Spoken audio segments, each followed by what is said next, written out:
Okay, so thank you very much, everyone, joining us for our third episode. You'll see, unfortunately, I'm on my own this week. Hopefully, Ian will be well enough and be joining us again soon at our next podcast. But for this episode, it's just me. And today I'm joined by the amazing Jo, a supervising social worker from Plymouth, Plymouth Fostering Service. And today what we want to really look at is the training and the support that's available as foster carers are going through the assessment process and being approved, and really learning about how your support network kind of grows and expands with you over time, all the foster carers that people will meet, all the support and training that's available. And Jo's an amazing supervising social worker and advanced practitioner with Plymouth, and she has all the amazing information to share with us. So, Jo, over to you. Thank you for joining us. You're very welcome. So maybe you could start by just telling us a little bit about your role, because it's really varied and you've got two different parts to your role. It is, yeah. So I really like my role. So I am a supervising social worker. So I do everything a supervising social worker does, but with a small team of foster carers. And then I've got the advanced practitioner bit where I do lots of other bits and pieces, which is like the fun stuff. Yeah. So the events, the ambassadors, managing the ambassadors, family support workers, celebration evenings, all of that sort of stuff. So it's really exciting. And then you bring it all together and we have an amazing support package for our foster carers. Well, we were talking last week, and as you were talking about it, honestly, your face lit up and it made me kind of really excited about actually what it's like for foster carers kind of as they're starting on their journey, or whether they've kind of been foster carers for kind of 20 years with the local authority. And I could really see, as you were talking about it, how people's networks kind of grow and expand, and all the opportunities for kind of the children and for the foster carers. So I'm really excited to kind of learn more about it. Yeah, so for me, the most important part is relationships, building those friendships and those support networks. Foster carers can't do it on their own. No. From the very, very beginning, where I do skills to foster, it's about building those relationships. So you build those relationships with your new peers, and then you go through that journey. And then as you've been approved, we can then start introducing you to the wider community. And it is lovely to see. We do coffee mornings where we don't have any staff, so they can literally have those conversations without being watched or monitored. Or that kind of peer support is really as important as the supervising social worker role. Absolutely. And the structured role. You know, that peer support and that informal support is invaluable. Absolutely, yeah. And it's even for the children. So you've built those friendships. You're having a bit of a difficult time. Yeah. The little child then might go off to your friend for an afternoon while you can just have a little bit of time to yourself. Yeah. But that's not abnormal for that child. Yeah. So friendships and building those relationships is really important. And you can also pick up the phone to those friends, and they know what you're going through. They have experienced it. Yeah. Supervising social workers, although we are qualified and experienced, we don't live fostering that 24/7, 7 days a week. Yeah. Stresses, strains, giggles, laughs. Yeah. Yeah. It's those relationships for everyone in the household, isn't it? For the foster carers, for the children, for the birth children, and being able to kind of spend that time together. And like you said, it starts right from the beginning. Yeah. Before you're even an approved foster carer is where you start building those networks, those connections, and really starting to, those friendships. Yeah. Yeah, absolutely. And then you mentioned about ambassadors. Can you tell me a little bit more about that?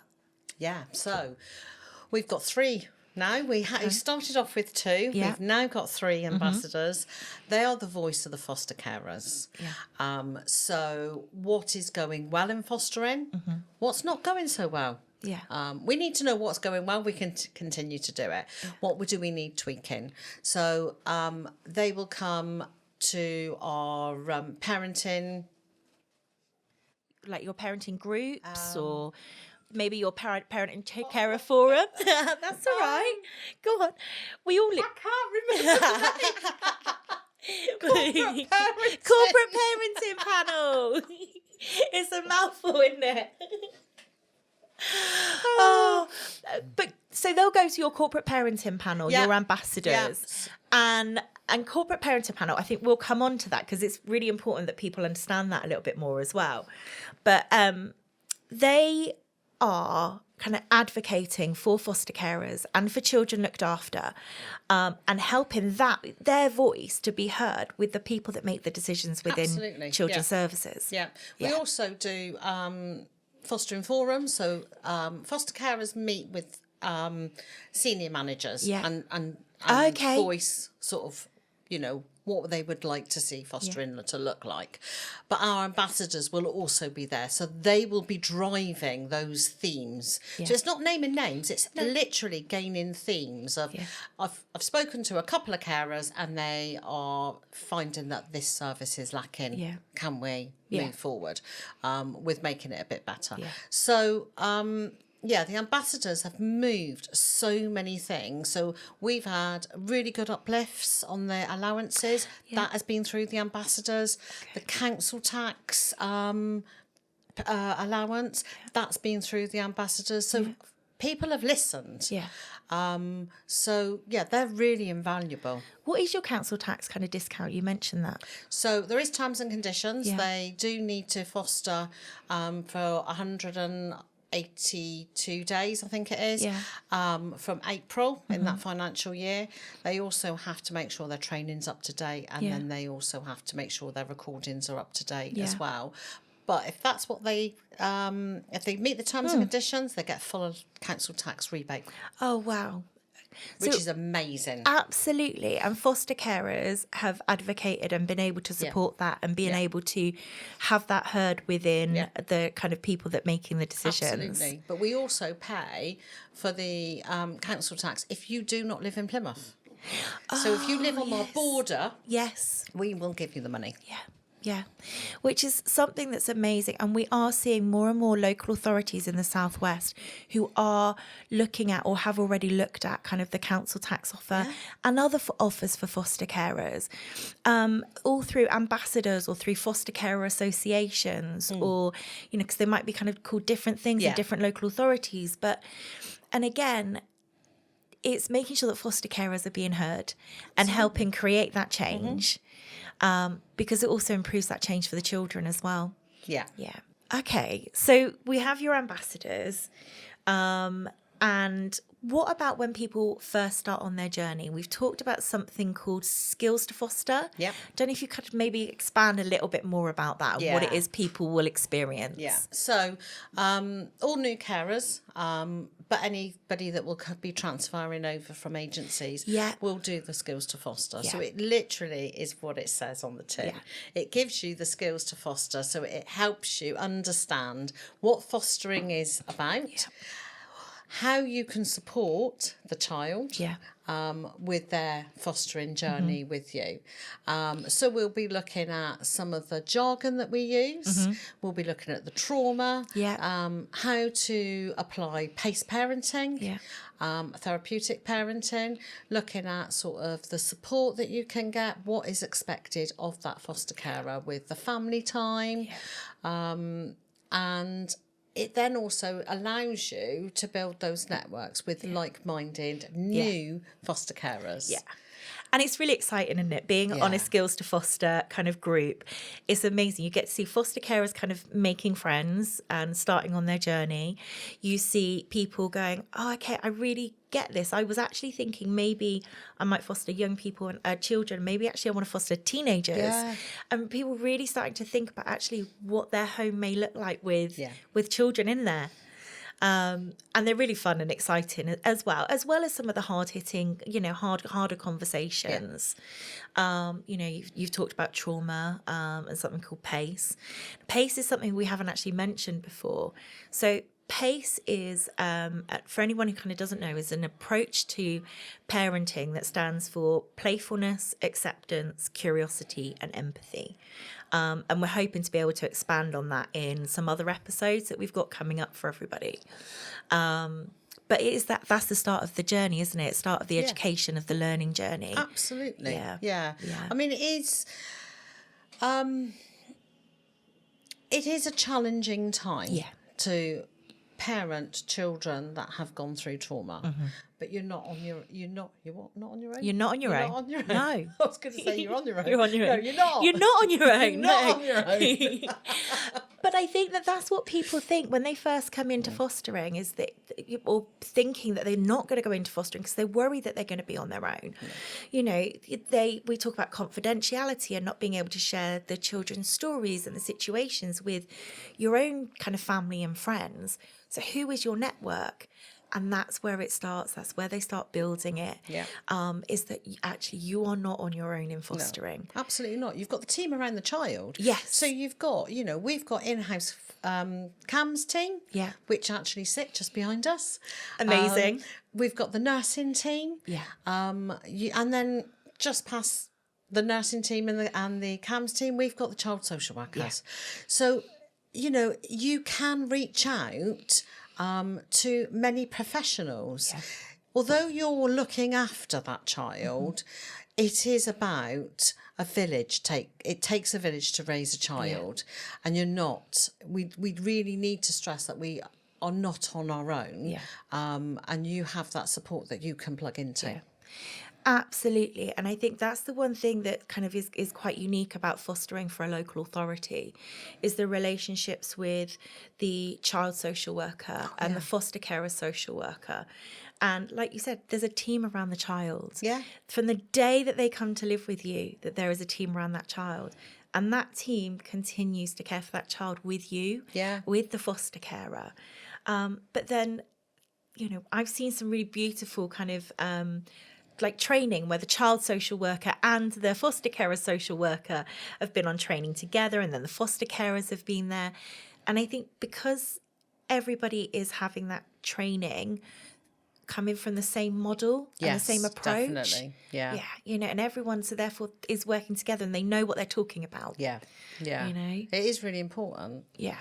Absolutely. And I think with the kind of the foster carers and supervising social workers and the children's foster carer, like you say, all those conversations, the meetings, being able to kind of get that time together, it's just massively important. Yeah, definitely. And then also also creating those opportunities to spend time together, like fun days and stuff, because I know it's a big part of your job, isn't it?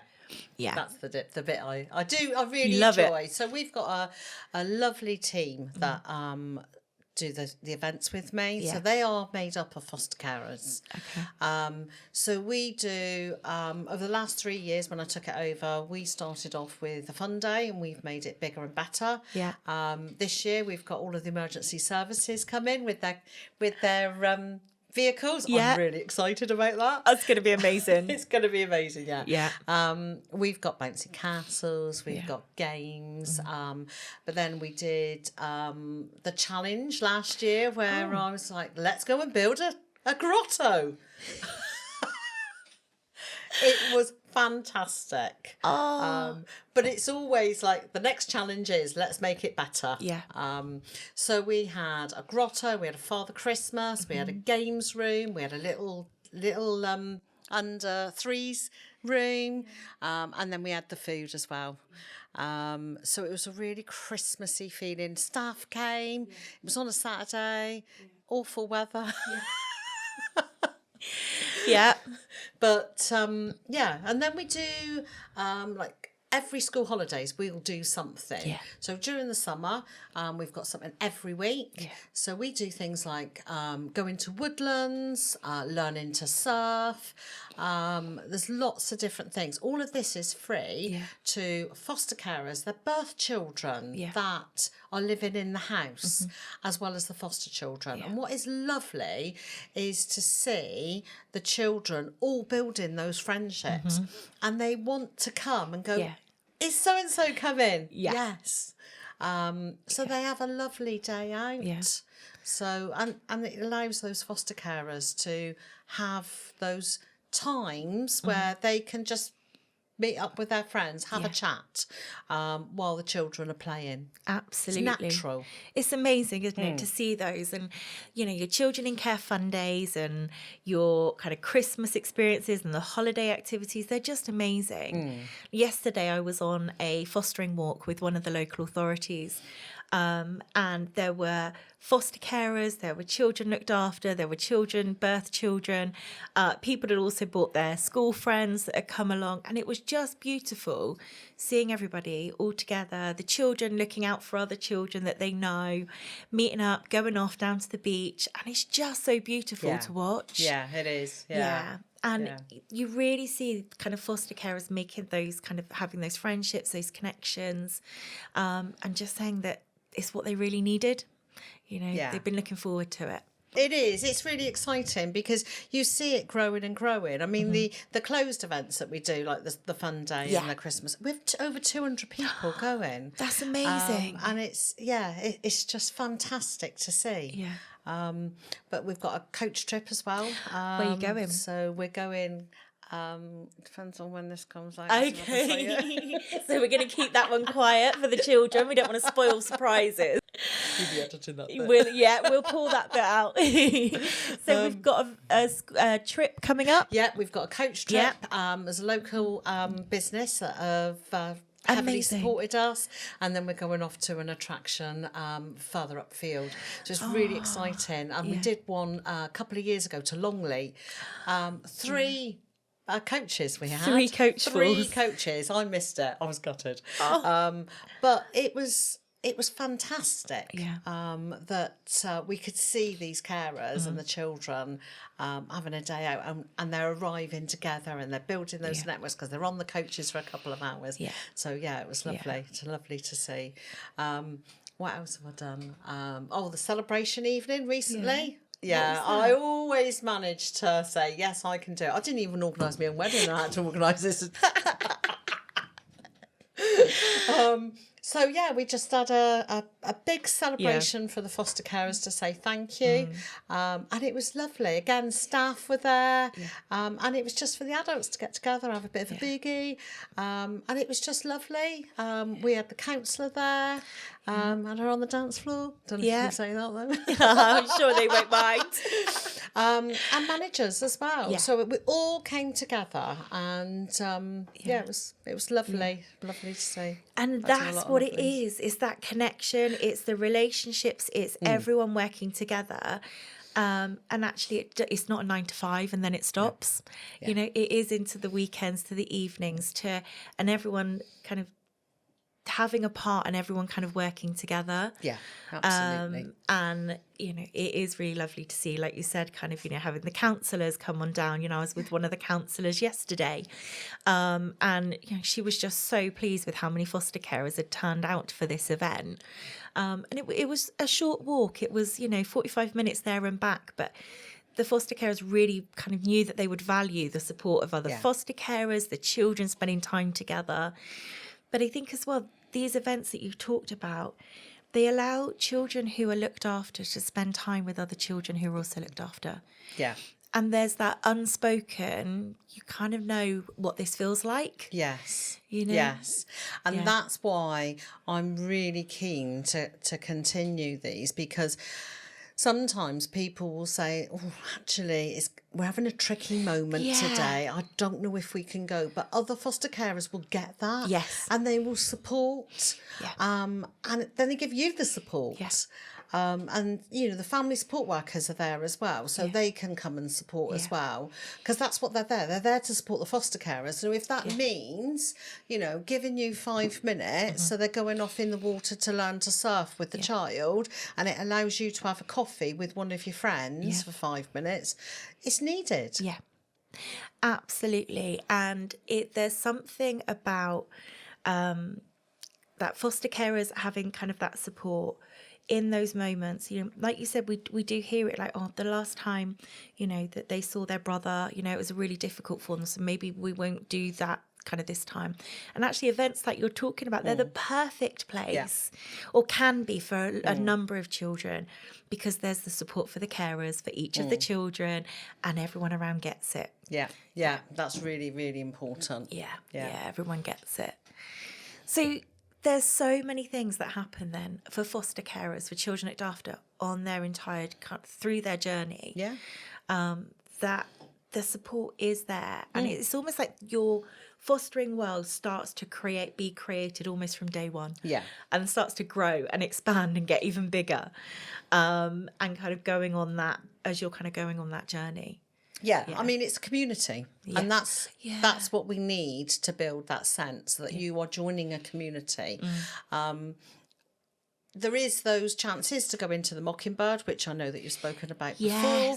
But if you choose not to go into the Mockingbird, that's fine. You can still build your relationships and friendships in a different way. Absolutely. So we had Pete on, one of the hub home foster carers last week, on our last episode, and it was amazing to hear about that. But for some, that's not always an opportunity at the moment, because it's something that's coming into local authorities and developing and growing. Although every local authority has it, it's not something available to all carers. But this that you're talking about continues no matter whether you're in a constellation or not. Absolutely. Yeah. This is your Christmas celebrations, your summer holidays, your, all sorts of things. Yeah. And it also gives you that confidence to walk in the door when you're doing your training as well. You know, who's going to be there? Oh, actually, you can make that phone call, and you know that somebody you already know is going to be going, or you might book it together. Hadn't even thought about that. Like you say, walking into a room or even joining on a virtual training, not knowing who's going to be there. Actually, you do. When you're with a local authority and you're joining their training, you see the foster carers, you see other social workers. And you're doing it together. Because we talk about children's anxieties, but adults, those carers might have those anxieties, and that's perfectly normal. And it's okay. But it's about building those friendships. So like I say, you can book those training courses together. There's no reason why you can't. You can have that reflection time together. Or did you hear the trainer say, whatever it was? And you can have that reflection time. Checking out those links together, or the extra bits of training, or sharing of resources, or discount codes. When there's certain offers for things like foster carers. We've had it particularly during Foster Care Fortnight. There's been a number of kind of discounts for foster carers, kind of just sharing anything and everything, which is fantastic. One of the things you mentioned in the beginning was around corporate parenting panel. We've talked a little bit about corporate parenting panels, so it's something we've not spoken about before. But I think it's kind of just really good to maybe just mention what it is. I don't know a lot about it. Wow. So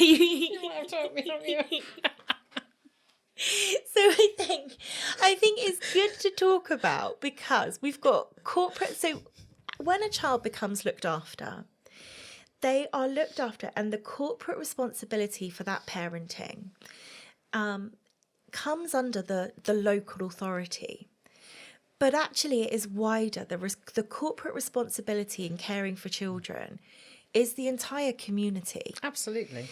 So yes, there are corporate parenting panels who oversee children's services, who oversee fostering, children in care teams, but that and kind of help with decision making. So that's why your ambassadors are massively important to create change. But corporate parenting is wider. It is everyone's responsibility to consider children looked after within their community, and those that are care experienced young people within their community as well. What does a typical day look like for you as a supervising social worker? For me, so it can be really busy. So sometimes I will go into the office, we'll have meetings with the team, and we will talk about various children that are looking for foster homes, and then we can discuss that. We know our carers, so we all have a team of foster carers. We know that whatever that child needs, we can match up with the skills and the family setup, and then we can then call those carers to see if they would like to express an interest and get some more details.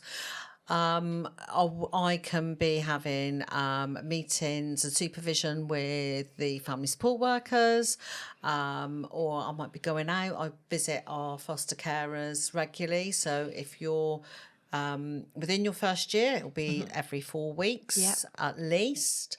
But it could be if you're quite stable, it could be every 6 weeks. So I go off out to the foster carers' homes, and we will talk about the stresses, the strains, what's going well, what's not going well. Is there anything that I can do to support? Do I need to chase up the child's social worker? So back in the office, as I'm walking, making a coffee, I bump into that social worker. Did you see that email? Excuse me a minute. So and then we've got training. So I might do a little bit of training.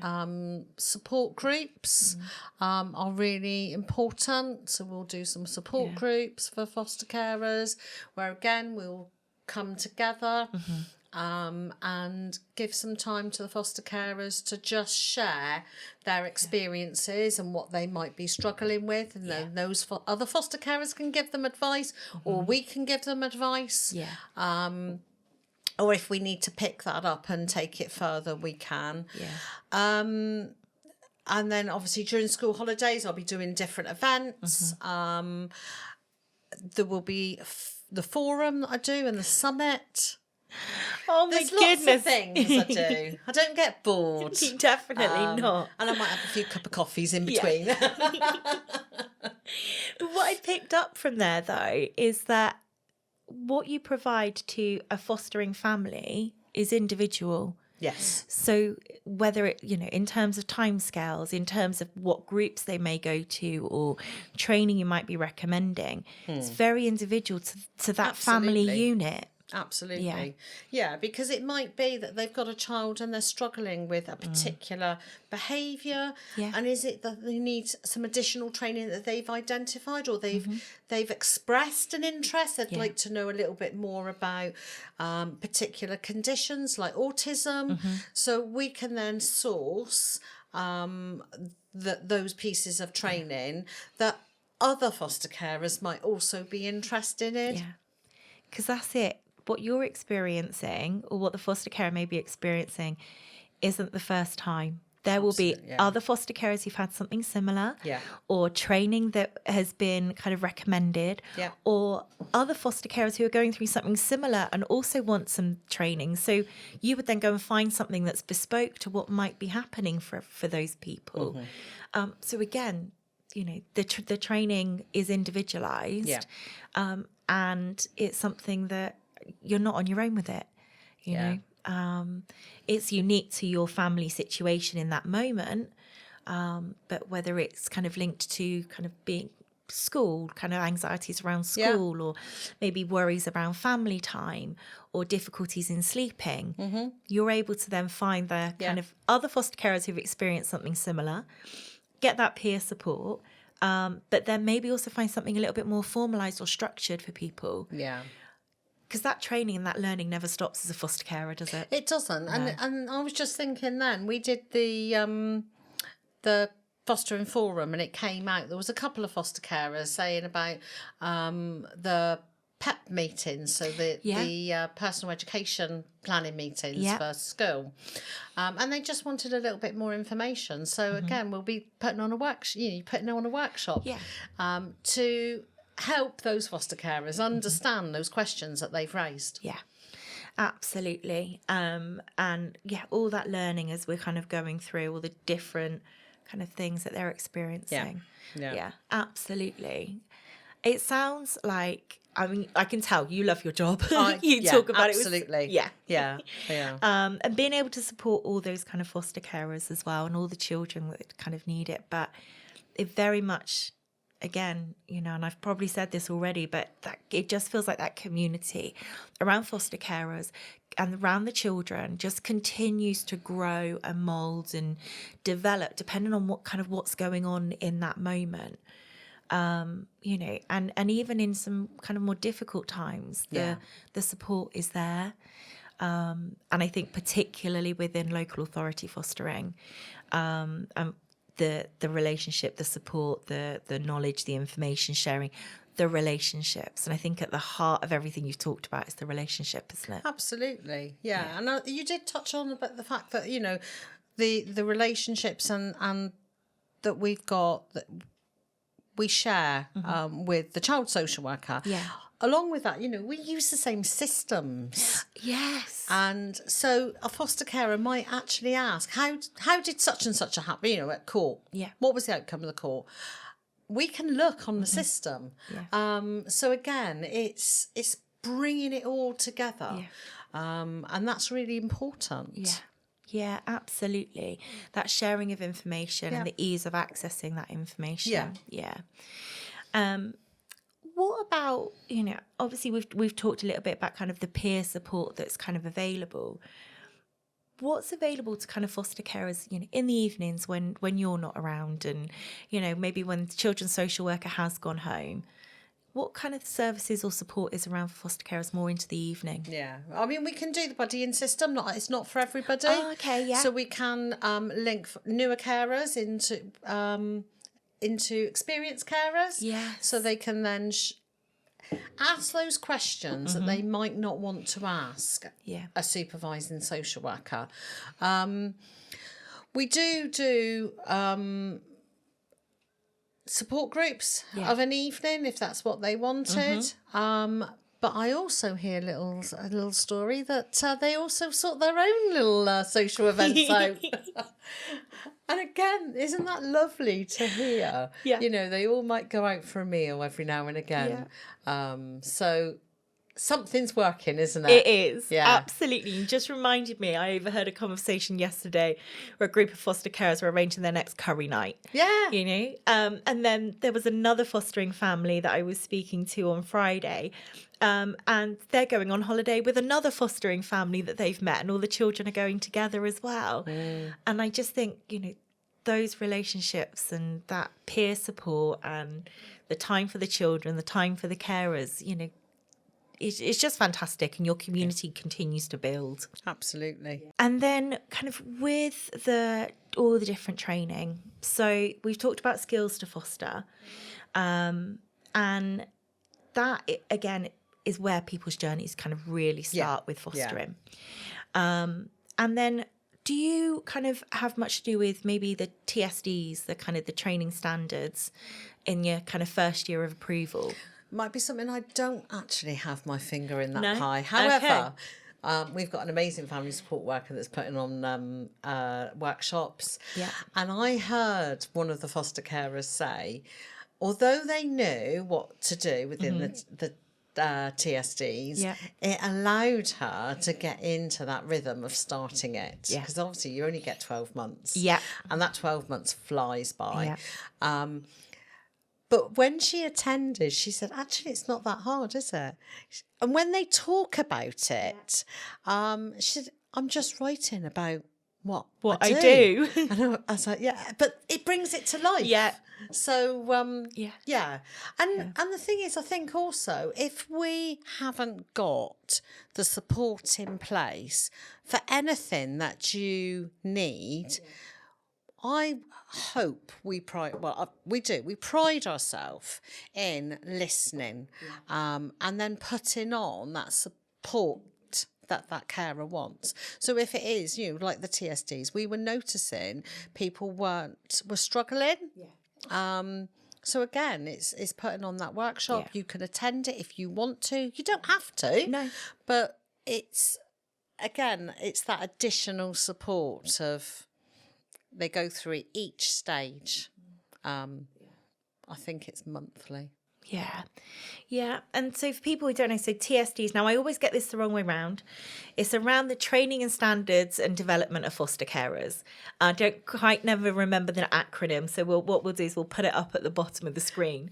But that's something that all foster carers, once approved, evidence their kind of the skills that they are delivering and the knowledge that they have within their first year before kind of going back to panel after your first year. So we've talked about panel.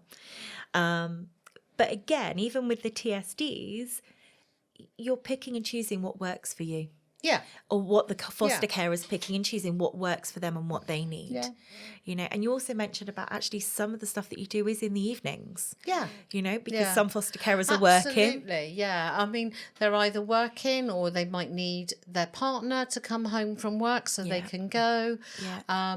We'll move things around. If we're finding that something is working, then brilliant. But if it's not, we can move things around. Yeah. I think also with, you were saying about the TSDs and we do these workshops, if that isn't for them, we can do it in supervision. We can talk about it in supervision and unpick what does that standard mean for you? What have you done? So how have you, so for an example, you know, tell me how you've advocated that child's wishes and feelings. You know, and a lot of it is about, you know, I've been to meetings, I've told the professionals that these children or that child need, you know, wants to do something. And you just write about it, how you've done it. Absolutely.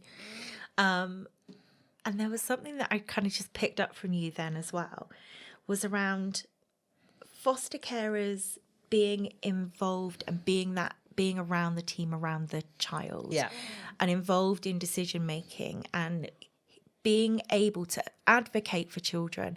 Because quite often foster carers spend the most amount of time with children, and so what they hear, what they see, what they think, what they kind of feel needs to happen is really important in kind of helping to understand what's going on for that child, and really valuing what foster carers, you know, what they want to kind of participate in and, you know, what they're sharing with you. It's kind of a massive kind of advocating role, isn't it? Yeah, they know the child the best. And it's about supporting that child to get their voice heard. If it's with their social worker, I mean, bearing in mind, the social worker will visit monthly. But you are living with this child. So it might be they want more time with their parents, supervised, or it could be that they want to look at doing their 11 plus. And it's a foster carer's role to advocate what they want. Yeah, absolutely. And like you said, it's making sure that foster carers have kind of feel able to kind of share, but are kind of recognised and supported in kind of doing that. And that's a really important role with the supervising social worker role. Okay, so we very much then can kind of see that journey for foster carers from the beginning right the way through, kind of developing and growing with the needs of kind of the family. One of the things that you mentioned in the beginning when you were talking about actually what you do in a day and what your day looks like, you talked a little bit about matching. And I wondered if we could kind of talk about that a little bit more. About the process of matching and the importance of it. Yeah. And it is really, really important. So we will identify a child that might need a foster home. We will then we can give the foster carer the placement request form. They can read it. So that will give you all of the information about the child, what school they go to, what age they are, what they like, what they don't like, and a little bit of their history. But also, that's when that foster carer can come to me and say, but I want a little bit more information about that. And then I can then either look on our system and get that information, or I can have a conversation with a social worker. And that's really important because not everything works with you. And it could be as simple as you've got your own birth child at home going to a school in one place, but this child is going to a school at the same time the other side of the city. It's not going to work. You can't be in two places at once. So therefore, that isn't going to match well. It might be that actually they're presenting in a particular way, and they might say, well, actually, I can do that, but I'll need a little bit more support. So am I able to access training about this so I can get a little bit more of an understanding? They can also have those conversations with that social worker. So they can bring to life what this child looks like and what they need. Yeah. It doesn't always fit in with every family, and it's okay to say no. That's the most important part. So it's not me triaging, it's foster carers triaging. And that's really important because you know what works in your family and what.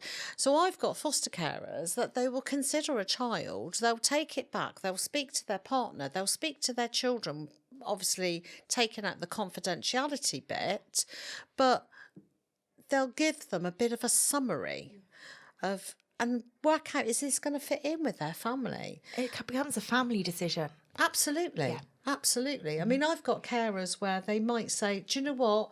I can do an emergency. These children, and I'm talking about children, it could be your birth children or it could be other foster children. Yeah. It will work for a very, very short period of time.